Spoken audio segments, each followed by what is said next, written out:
Biden with reporters last night, firing back at that damaging special counsel report that highlights his, quote, diminished faculties. In his description, you are a well-meaning elderly man with a poor memory. I'm well-meaning, and I'm an elderly man, and I know what the hell I'm doing. I've been president, and I put this country back on its feet. But moments later, another gaffe.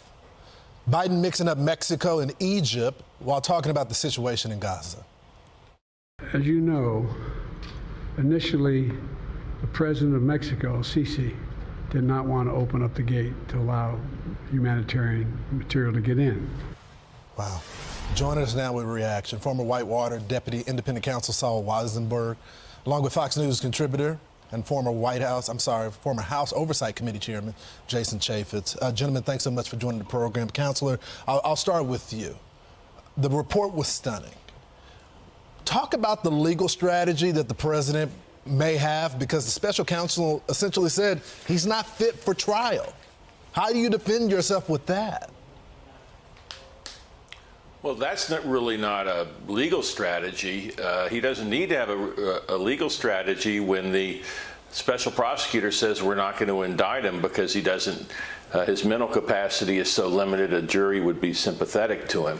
What I thought was significant about last night from a legal perspective is that unfortunately the president came out and lied about what the special counsel found. The president the special counsel said there is evidence that Biden willfully retained and disclosed classified information when he was a private citizen.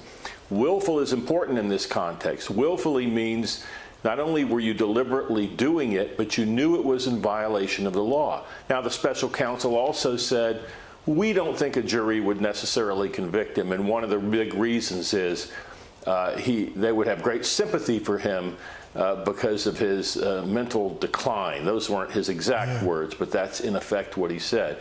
So that's how I view that. The president very clearly lied about that and other things last night, but he doesn't need to have a legal strategy because he's gotten a free pass. Yeah. Jason, let's talk about the politics, and let's start with what the special counsel said in his report. He said he did not remember when he was vice president forgetting on the first day of the interview when his term ended, and forgetting on the second day of the interview when his term began. He did not remember even within several years when his son Beau died. If he's not remembering those things, how can he even remember the nuclear codes, what his foreign policy is, how to secure the border, how to tackle crime? I mean, what are the politics of this? How can he be president? But who is a grasp of the facts, and he demonstrated at the very press conference, trying to show that, hey, I do have the mental capacity to do this, and then he makes the big gaffe. I think there's a huge question for the Attorney General of the United States. Do you believe the special prosecutor that the president cannot remember basic facts about his own life? Yeah. Or do you believe the president, who says he is mentally fit? And if he is mentally fit, then why not charge him?